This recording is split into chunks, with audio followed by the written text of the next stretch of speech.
नमस्कार, स्वागत है आपका हमारी खास पेशकश कमोडिटी फटाफट बुलियन स्पेशल में, जहां आज हम बुलियन मार्केट की बात करने वाले हैं। सोने चांदी को लेकर अहम सवाल होंगे और उन सवालों के जवाब देने के लिए हमारे साथ आज चार खास मेहमान।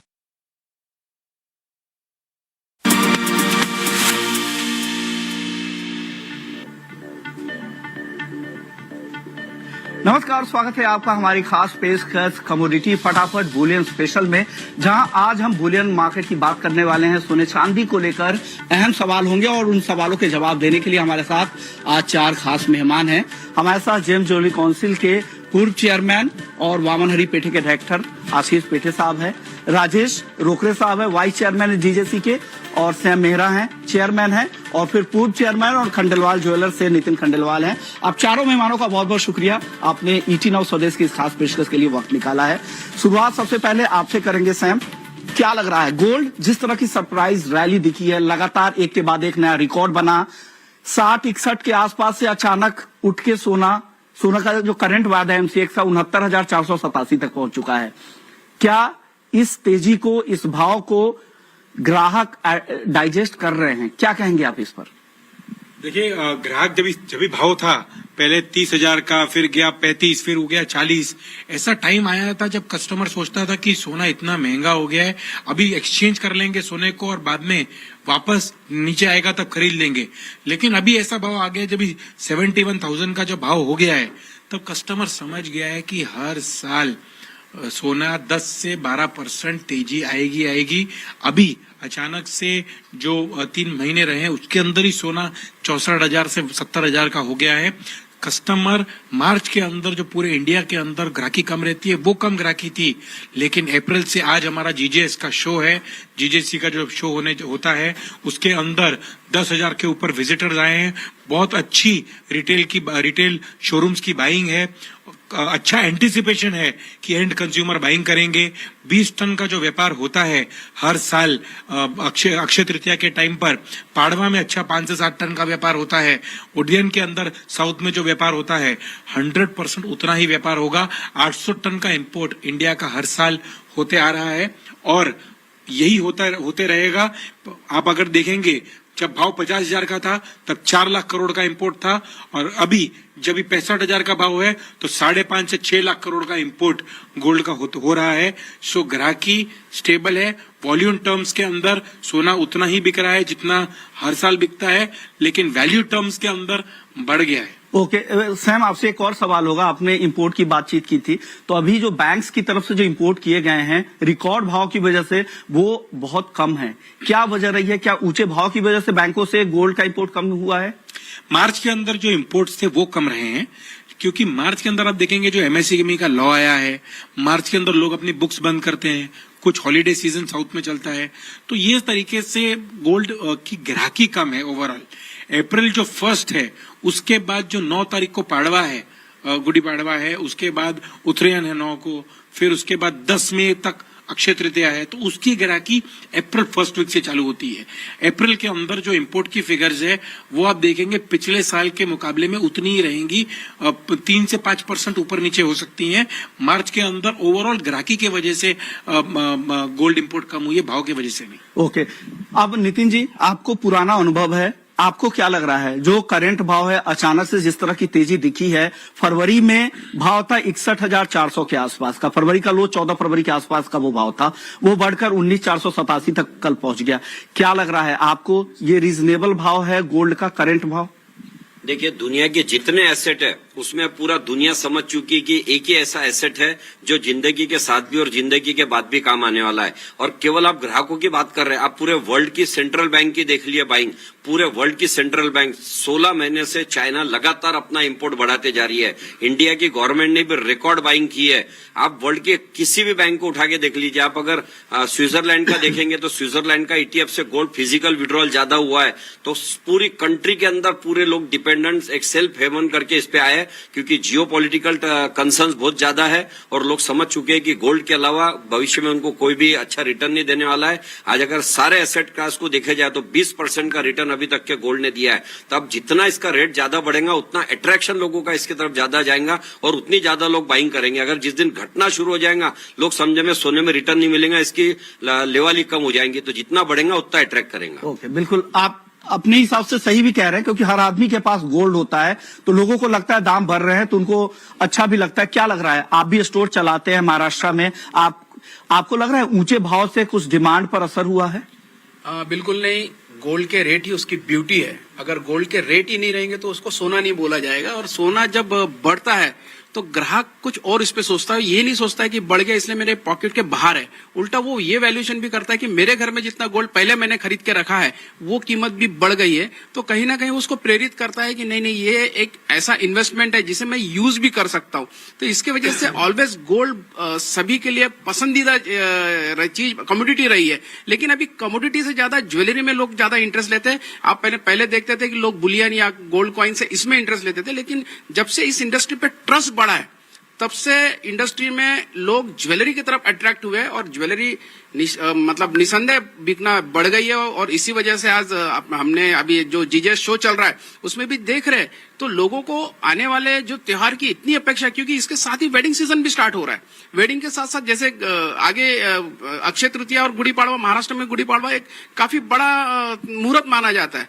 तो ये सब इतना इम्पैक्ट कर रहा है कि लोग अच्छे से स्टॉक करना चाहते हैं। दो कारण, एक तो सामने फेस्टिव सीजन, उसके बाद वेडिंग सीजन, और साथ ही साथ यहाँ के ज्वेलर्स भी अपने यहाँ नए डिजाइन्स के तहत देखते हुए ये जो शो की टाइमिंग है वो शो में ज्यादा बाइंग कर रहे हैं। ओके, मतलब दो बड़े फेस्टिवल्स है बुलियन मार्केट के लिहाज से, गुड़ी पाड़वा और अक्षय तृतीया, जहां पर अच्छी बाइंग की उम्मीद है अप्रैल और मई, इसलिए इनका पैक रहने वाला है। आशीष जी, अब आपसे मैं एक एक्सपर्ट के तौर पर जानना चाह रहा हूं, आपको क्या गोल्ड का मौजूदा भाव रिजनेबल लग रहा है, ज्वेलर के तौर पर नहीं? नमस्ते। गोल्ड की ये ब्यूटी है कि जब कभी भी गोल्ड का नया हाई होता है तब लोग डरते हैं, लेकिन एक साल बाद वही प्राइस हमें रिजनेबल लगने लगती है। जो नया टॉप आता है उसके बाद नया बॉटम भी बनता है। तो आज सबको ये रेट थोड़ा ज्यादा लगता होगा, लेकिन एक साल बाद मैं 100% कहूंगा कि आज का भाव रिजनेबल रहेगा। तो लोगों के मन में थोड़ी चिंता है कि सडनली 2000-2500 से कीमत ऊपर गई है, तो लोग वेट एंड वॉच करते हैं। और मार्च एंड भी था, लेकिन अभी गुड़ी पाड़वा आ रहा है तो लोगों के मन में बाइंग करने की 100% इच्छा है। और मैं आपको एक कहता हूं कि पिछले 4-5 सालों में जब कभी भी प्राइस में जंप होता था तो लोग दौड़ के आते थे घर का सोना बेचने के लिए। उनको लगता था कि ये टॉप आ गया, इसके ऊपर नहीं जाएगा तो हमारा घर का सोना बेच दे और नीचे आएगा तब खरीद लेंगे। लेकिन पिछले 6 महीने में 60,000 के ऊपर जब कभी भी स्पाइक आया है, मैंने वो सेलिंग प्रेशर देखा नहीं है। लोगों का विश्वास अभी भी बरकरार है। जैसे नितिन जी ने कहा, कोरोना के टाइम से जो बना हुआ है, तो अभी 68-69,000 होने के बावजूद भी सेलिंग प्रेशर नहीं है। इसका मतलब लोगों का कॉन्फिडेंस सोने में बरकरार है, और आगे जब भी सीजन आएगा, मौका आएगा, लोग थोड़ा कम ज्यादा लेकिन सोना जरूर लेंगे। ओके, यानी लोगों का भरोसा बढ़ रहा है सोने में। जिस तरह से ग्लोबली अनसर्टेनिटी, अनिश्चितता में बढ़ी है, तो सोने की चाल लगातार उस तरह की तेज है। और यही वजह है कि डबल डिजिट में ग्रोथ लगातार पिछले 24 सालों में सोने में देखने को मिला। जहां पर 6-7% का रिटर्न था, वो शिफ्ट होकर डबल डिजिट में आ चुका है। अब डिमांड की बातचीत कर लेते हैं। आपके स्टोर से क्या रिपोर्ट है, किस तरह की डिमांड है, किस टिकट साइज के ज्यादा बाइंग हो रही है आपके स्टोर्स में? मार्च महीने में एज इट इज, जैसे सैम जी ने कहा, स्लो रहता है कस्टमर का ऑफटेक, क्योंकि मार्च एंड में लोगों का टैक्स प्लानिंग सब रहता है और प्राइस भी थोड़ा ऊपर गया था। लेकिन अभी अप्रैल में गुड़ी पाड़वा 9 तारीख को आ रहा है, तो उसके लिए धीरे धीरे वॉक-इन्स बढ़ते हुए मैं देख रहा हूँ पिछले 4 दिनों से। और आज 1 तारीख है, आज का जो रिपोर्ट है उसके हिसाब से वॉक-इन अच्छी है।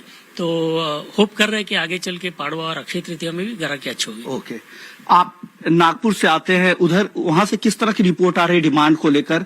वहां ग्राहकों का रुझान किस तरह का है, किस तरह के प्रोडक्ट की बाइंग ज्यादा कर रहे हैं गोल्ड में? हर साल का हमारा एक एनालिसिस है। मार्च में निसंदेह, आपने बिल्कुल जैसे भी आशीष भाई ने कहा, उसके पीछे एक और रीजन है। सबके बच्चों की एग्जाम्स होती है, तो माएँ जो होती है, जो गृहिणियां होती है, बाहर नहीं निकलती है, तो ये भी एक कारण मार्च में थोड़ा इफेक्ट करता है। लेकिन अप्रैल से हमारा सीजन स्टार्ट हो जाता है। मैंने पहले ही कहा है कि गुड़ी पाड़वा, अक्षय तृतीया के साथ साथ वेडिंग है। महत्व का ऐसा है कि हमारे पास 9 तारीख का अगर गुड़ी पाड़वा है तो उसके 1 हफ्ता 10 दिन से हमारे पास बुकिंग आनी शुरू हो जाती है, और बुकिंग के माध्यम से हमको समझ में आता है कि हमारा गुड़ी पाड़वा कैसे जाने वाला है। तो इस बार की बुकिंग ऑलरेडी कल का दिन अच्छा गया, आज का दिन बहुत बढ़िया गया है, तो रोज हमारी बुकिंग दिनों दिन बढ़ते जा रही है, जिससे हमें और विश्वास आ रहा है कि नहीं हमने खरीदारी और करनी चाहिए, जिससे कि हम लोग अगर रेडी रहेंगे मार्केट में रेडी माल लेके रेडी रहेंगे कि मार्केट में अवेलेबिलिटी है करके, तब जाके ग्राहक भी हमारे पास आएगा। ओके सैम मेहरा जी, अब आपसे मेरा सवाल, आप मैन्युफैक्चरर भी है और आप यहाँ पे बहुत सारे रिटेल ज्वेलर्स जो है उनको भी रिप्रेजेंट कर रहे हैं, तो वहां से किस तरह की डिमांड की रिपोर्ट आ रही है? एक होलसेल डिमांड क्या है, और साथ ही जो आपके रिटेल जो बायर्स होंगे या फिर जो एसोसिएशन के मेंबर्स होंगे उनकी तरफ से क्या रिपोर्ट है, किस तरह की डिमांड है फिलहाल? देखिए, 1.5 महीने से मार्केट एकदम शांत बैठी हुई थी, मार्च फरवरी मिड से मार्च तक।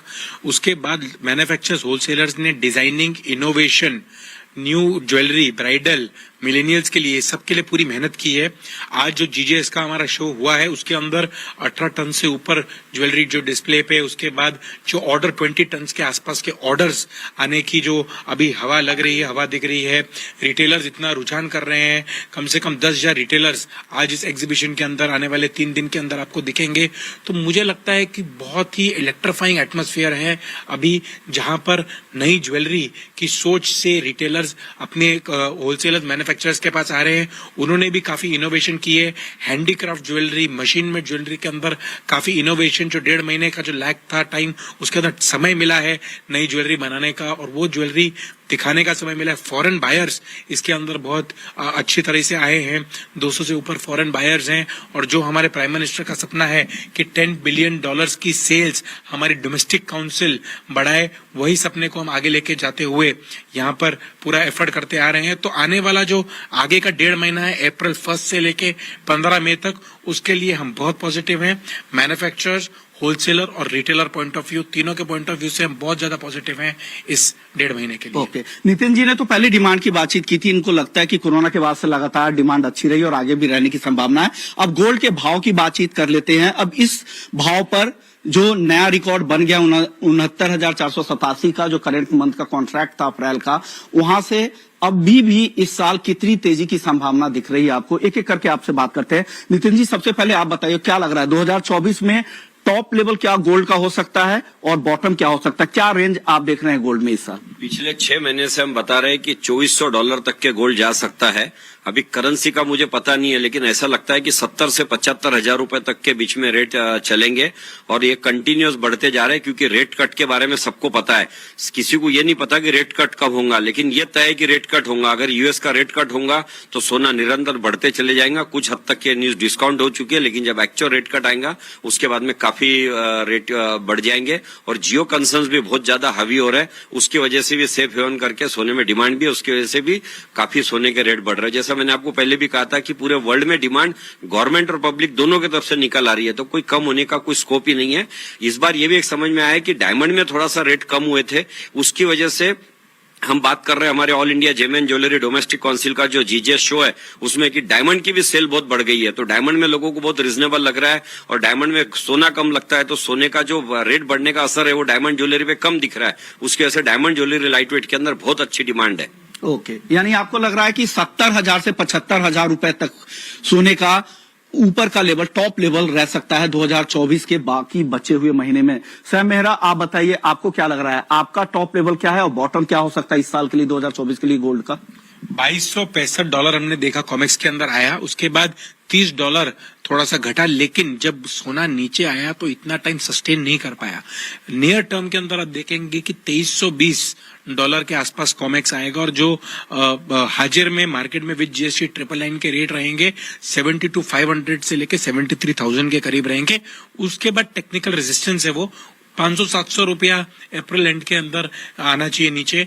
ईयर एंड का आप देखेंगे तो मेरा टारगेट्स रहेंगे $2,450 से $2,500 के आसपास, क्योंकि सोना धीरे धीरे बढ़े तो एक बार एडजस्ट होता है दिखता है, लेकिन अभी जो स्पीड से बढ़ रहा है, डी डॉलराइजेशन जो हुई है, जो जियोपॉलिटिकल टेंशंस है, टर्की और रशिया की वॉर इंटेंसिफाई हो गई है, 3 रेट कट्स हैं फेड के, उसके अंदर भी जून से जब एक्चुअल रेट कट्स चालू होंगे उसके बाद जो स्पीड से रेट्स बढ़ेंगे, जो टेक्निकल्स सपोर्ट जो चाइना यूएस के अंदर, रशिया के अंदर जो बाइंग हो रही है, जो बुल्स बाइंग कर रहे हैं, उसके हिसाब से मुझे लग रहा है कि जो रेट्स हैं वो थोड़ा और ऊपर जाएंगे। हर डिप पे बाय करें, सोना ऐसे नहीं छोड़ के फिर वेट करें। 65-66,000 एक न्यू नॉर्मल बनकर आगे आ गया है और ऊपर में 75,000 दिवाली तक या दिसंबर तक आपको देखने को मिल सकते हैं। ओके, यानी 65 से 66 लोअर लेवल और ऊपर में 75,000 रुपए तक, यानी दोनों एक्सपर्ट्स को लगता है कि 75,000 का टॉप बन सकता है इस साल या दिवाली या साल अंत तक वो लेवल दिख सकता है। बीच में आपको करेक्शन भी दिख सकते हैं।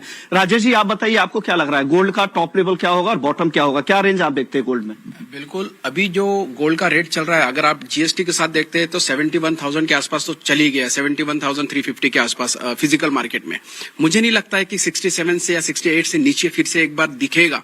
हाँ, ये मैं कह सकता हूँ कि ऊपर साइड में अगर देखता हूँ तो 78,000 तक के इसकी इसी साल संभावना दिख रही है रेट बढ़ने की। आप सोचिए कि केवल फेड के इंटरेस्ट रेट कट करने की बात कहने से, तय करने से ही ये हाल हो रहा है। जिस दिन एक्चुअल में फेड अगर रेट कट कर देता है तो सोचिए कि कितना और रेट बढ़ने की संभावना है। जून में जैसे अपेक्षित है कि रेट कट हो सकते हैं, तो सोचिए कि 3-4 हजार रुपए तो इजीली बढ़ सकता है। तो मुझे लगता है अगर 80,000 भी कर लिया तो मुझे गोल्ड ने अगर नया रिकॉर्ड बना लिया तो मुझे कोई आश्चर्य नहीं होगा।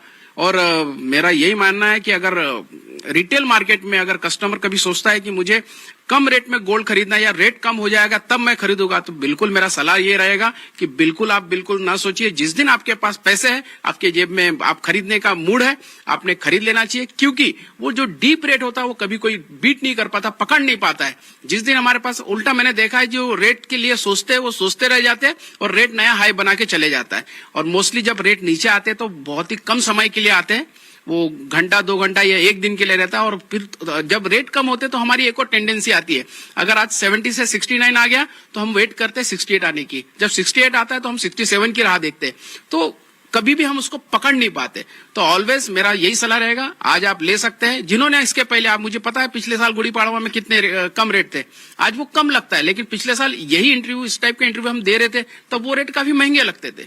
तो अभी भी समय है, इसके पहले के जितने भी गुड़ी पाड़वा के अगर रेट आप कंपेरिजन करते हैं तो right time to buy is that today. आप बिल्कुल राह ना देखिए, this is a perfect time to buy, मेरा ये सलाह रहेगी। ओके, यानी आपको लग रहा है कि 78 से 80 हजार रुपए तक के लेवल भी मुमकिन है और ये बड़ी तेजी की उम्मीद राजेश जी को यहाँ पर लग रही है। देखते हैं क्या होता है। लेकिन एक बात आपने सही कही, किसी भी फाइनेंशियल मार्केट में, किसी भी फाइनेंशियल इंस्ट्रूमेंट में बॉटम पर किसी भी प्रोडक्ट को पकड़ना और टॉप पे निकलना किसी के लिए आसान नहीं होता है। तो आपको एक एवरेज लेकर ही चलना पड़ेगा, एवरेज आउट करके ही चलना पड़ेगा। आशीष जी, आप बताइए, आपका रेंज क्या है? अगर आप भी इस तरह की तेजी की उम्मीद रखे हुए हैं तो क्या लगता है, कौन से ऐसे ट्रिगर होंगे जो गोल्ड के प्राइस को इस तरह से ड्राइव करेंगे?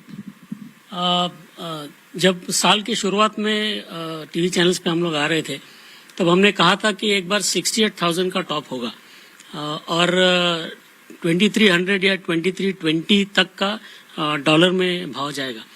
लेकिन ये स्पाइक में एक थोड़ा ट्विस्ट किया आया है कि जो रुपये का प्राइस है वो एक्सपेक्टेड था कि वो 82 के पास में चला जाएगा, but it has gone the other way around. 83 के क्लियर कट ऊपर चला गया और उस हिसाब से 67 की जगह आज 68-69 का हमें रेट्स देखने को मिल रहा है। मुझे लगता है कि एक बार 2320 या 2350 तक एक बार जाके थोड़ा रुकावट आएगी, थोड़ा पॉज लेगा गोल्ड, उसके बाद थोड़ा करेक्शन आके फिर वापस नेक्स्ट लेवल पे, जैसे नितिन जी ने कहा 2400 तक जा सकता है। अगर आगे 2-4 महीने में आप गिनते हो तो मुझे लगता है 2320 के हिसाब से 72,000 प्लस जीएसटी का रेट हमें देखने को मिलेगा। और एक बार 2320 का रेजिस्टेंस ब्रेक करके अगर आगे सोने की चाल आती है, क्योंकि ये हमें समझना पड़ेगा कि आज ये अनचार्टेड टेरिटरी में है। इसके पहले सोने की कीमतें ये लेवल पे नहीं थी। यहाँ पे कोई भी चार्ट काम नहीं करेगा, ओनली फंडामेंटल्स काम करेंगे। इसमें जैसे लोगों ने कहा जियोपॉलिटिकल है या, लेकिन एक इम्पोर्टेंट बात है कि पूरे वर्ल्ड के जो सेंट्रल बैंक है वो सोना खरीद रहे हैं कंटिन्यूस। पिछले 2-3 सालों से 1000 टन की खरीदारी चालू है, विच मीन्स अगर पूरे गवर्नमेंट का, सेंट्रल बैंक्स का कॉन्फिडेंस सोने में है, मतलब उनको कुछ तो मालूम है कि आगे क्या होने वाला है। तो ये खरीदारी चालू रहेगी और सेंट्रल बैंक्स खरीदारी करती है। इसके आगे अगर ईटीएफ का खरीदारी वापस आता है तो 100% $2400 तक जा सकता है। तो उस केस में 75,000 का रेट आ सकता है। ओके, बिल्कुल सही फंडामेंटल्स आपने किया। अभी भी हेज फंड्स और एक्सचेंज ट्रेडेड फंड की तरफ से बाइंग उस तरह की नहीं आ रही। जब उनकी पार्टिसिपेशन होगी तो और तेजी दिख सकती है। और टारगेट भी आपने काफी रिजनेबल दिए हैं, 72,000 तो डेफिनेटली मुमकिन ज्यादातर एक्सपर्ट्स को लगते हैं। चलिए अब चांदी की तरफ बढ़ते हैं। आशीष जी आपसे ही शुरू करते हैं। चांदी में उस तरह की कैचअप रैली गोल्ड के साथ तेजी जरूर आई है, लेकिन उस तरह की तेजी अब तक नहीं दिखी, अभी भी रिकॉर्ड से दूर है। क्या लग रहा है चांदी का 2024 को लेकर जो रिपोर्ट है सिल्वर इंस्टीट्यूट की, वो सेकेंड हाफ काफी बेहतर रहने वाला है, वहां पर नया रिकॉर्ड भी बनने की संभावना दिख रही है। आपके टारगेट क्या है इस साल के लिए और क्या ट्रिगर होंगे? 30-30 सेकंड में आप सभी मेहमानों से जवाब चाहेंगे चांदी पर। हर बार चांदी थोड़ा सोने को लैग करती है, सोना आगे निकल जाता है, उसके बाद चांदी जागती है, जो आज हमने देखी। थोड़ी चांदी की मूवमेंट शुरू हो गई है, लेकिन आगे चल के मेरे को 80,000 तक का प्राइस चांदी में जाता हुआ लग रहा है। ओके, यानी आपको लग रहा है 80,000 पार कर सकते हैं? ओके, ये पूरे साल का टारगेट है आपका? यस। ओके, राजेश जी आपको क्या लग रहा है चांदी की चाल किस तरह की यहां से रहेगी? आपके टारगेट पूरे साल के लिए क्या है चांदी में सर? बिल्कुल, अभी गोल्ड आपने देखा, जितना गोल्ड बढ़ा उतना सिल्वर नहीं बढ़ी। अगर अनुपात में देखते हैं तो 100% मुझे लगता है कि ये तेजी जल्दी ही आपको सिल्वर में भी देखने मिलेगी। और मुझे लगता है कि टारगेट अगर बोलूं तो 85,000 के आसपास मुझे दिखते हैं। 80 और 85,000 के बीच में आपको बहुत जल्दी चांदी दिख जाएगी। ऐसे कौन से ट्रिगर होंगे जो चांदी को 80 से 85,000 रुपए इस साल ले जा सकते हैं? देखिए, बहुत जगह इसके यूज बहुत बढ़ गए हैं। पहले के मुकाबले आप देखेंगे कि आप सोलर पैनल में तक यूज होने लगे, मतलब इलेक्ट्रॉनिक आइटम में इतना यूज हो गया, तो डिमांड इसकी है। मतलब पहले क्या होता था, केवल एक देखा जाता था कि इसको हमें सिर्फ बर्तनों में यूज करना है या पायलों में यूज करना है, लेकिन इंडस्ट्रियल यूज इतना बढ़ गया है इसका, तो काफी लोग इससे पसंद करने लगे और ये काफी फ्रेंडली मेटल भी है, तो इस वजह से और क्लिनिकली इसमें मेडिकली यूज होने लग गया है। कई जगह इसको यूज बढ़ गया है, तो ये कारण है कि इसका डिमांड ऑलरेडी थी, है और रहेगी। तो फिलहाल के लिए थोड़ा स्लो चाल दिख रही है, लेकिन ये आने वाले दिनों में फिर से तेजी पकड़ेगी। ओके, यानी 80 से 85,000 रुपए के टारगेट है।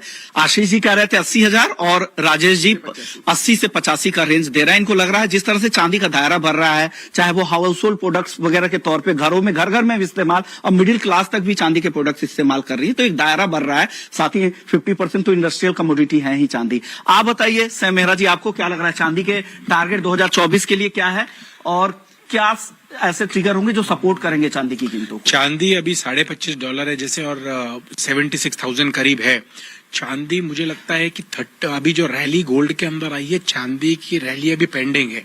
जो बुल्स ने अभी यूएस में, चाइना में, कुछ इंडिया के अंदर जो गोल्ड के ऊपर इतना टेक्निकल सपोर्ट दिया, फंडामेंटल सपोर्ट दिया, वही तरीके से चांदी में भी पेंडिंग है। चांदी के अंदर जो 25.5 है वो $32 के आसपास कॉमेक्स में, और रुपी टर्म्स के अंदर 85 to 90 के करीब आना चाहिए। इसके कारण है कि चांदी की ज्वेलरी भी अच्छी चलने लग गई है, इंडस्ट्रियल डिमांड बहुत अच्छी हो गई है, और बुल्स जो है जो इंटरनेशनल मार्केट्स के अंदर प्ले भी करते हैं। मुझे लगता है कि जब ये फेड के रेट्स आएंगे तो चांदी के ऊपर भी इफेक्ट होगा, और धीरे धीरे चांदी का वो भी 85 to 90 के करीब आएगा। मैं थोड़ा और बुलिश हूँ चांदी को लेके, क्योंकि चांदी जब भी बहुत साल पहले 1 लाख रुपए का भाव हुआ था, अभी उसके बाद ये भाव 50,000 गया, 60, 65, 70 पे आया। उसकी रैली अभी पेंडिंग है, और गोल्ड के साथ साथ चांदी भी इस साल के अंदर कम से कम 10 से 15,000 रुपए तक बढ़ने के पूरे आसार है। ओके, यानी 85,000 से 90,000, जैसे जैसे हम आगे बढ़ रहे हैं अब टारगेट भी बढ़ता जा रहा है। क्या नितिन जी अब और आगे से बढ़ाएंगे? क्या 1 लाख टकिया भी बनाएंगे चांदी को अब? बिल्कुल, चांदी लाख रुपए जाएंगी। सिंपल लॉजिक है इसके पीछे। चांदी का जो हाईएस्ट है इंटरनेशनल वो है $48 का, और अभी चांदी चल रही है $25। तो चांदी अगर डॉलर टर्म में देखे जाए तो 50% है। दूसरा सबसे बड़ा सिग्निफिकेंट है कि चाइना के अंदर वर्ल्ड का 60% मेटल यूज होता है, इंक्लूडिंग सिल्वर, और चाइना का जो अभी मैन्युफैक्चरिंग इंडेक्स है वो हाई के ऊपर चल रहा है, ऑल टाइम हाई पे। तो सारे मेटल की डिमांड चाइना के अंदर बढ़ रही है, और जैसा सोलर पैनल से लेकर सबने बताया, वो सारे को देखते हुए चांदी जो पीछे चल रही है। और अगर चांदी का हाई देखे, मैं फिर रिपीट करता हूं कि $48 का था, सोने ने अपने हाई ब्रेक की है, लेकिन सिल्वर अभी अपने हाई से 50% पे भी नहीं है। तो चांदी 1 लाख के ऊपर जाएंगी। आने वाले 2 साल में चांदी 1.5 लाख में भी मिल जाए तो बहुत अच्छी बात है। ओके, यानी 1 लाख इस साल के लिए और 2 साल में 1.5 लाख रुपए तक जा सकता है। यानी जैसे जैसे हम बने कंजर्वेटिव साइड से सुपर बुलिश साइड में हम बढ़ गए, 1 लाख और 1.5 लाख तक के भी टारगेट चांदी में आ रहे हैं। तो गोल्ड और सिल्वर पे हमारी खास पेशकश आपने देखा, जहां पर जो हमारे एक्सपर्ट्स थे गोल्ड को लेकर 75 से 80 हजार के टारगेट दे रहे हैं 1 साल के लिए, और चांदी में 1 लाख से 1.5 लाख तक के भी टारगेट आ रहे हैं। तो हमारे बुलियन इंडस्ट्री के जाने माने एक्सपर्ट्स थे, जो एसोसिएशन के यहाँ पर चेयरमैन, वाइस चेयरमैन और पूर्व चेयरमैन भी है और ज्वेलर भी है। इनको लग रहा है कि गोल्ड सिल्वर की डिमांड यहाँ से आगे बढ़ने वाली है और ये तेजी आगे भी कंटिन्यू होगी। बीच बीच में माइनर करेक्शन आएंगे, लेकिन वो आपके लिए एंट्री का एक मौका होगा। तो इस खास पेशकश को वहीं समेटते हैं, लेकिन बाकी खबरों के लिए आप बने रहिए ET नाउ स्वदेश पर। नमस्कार।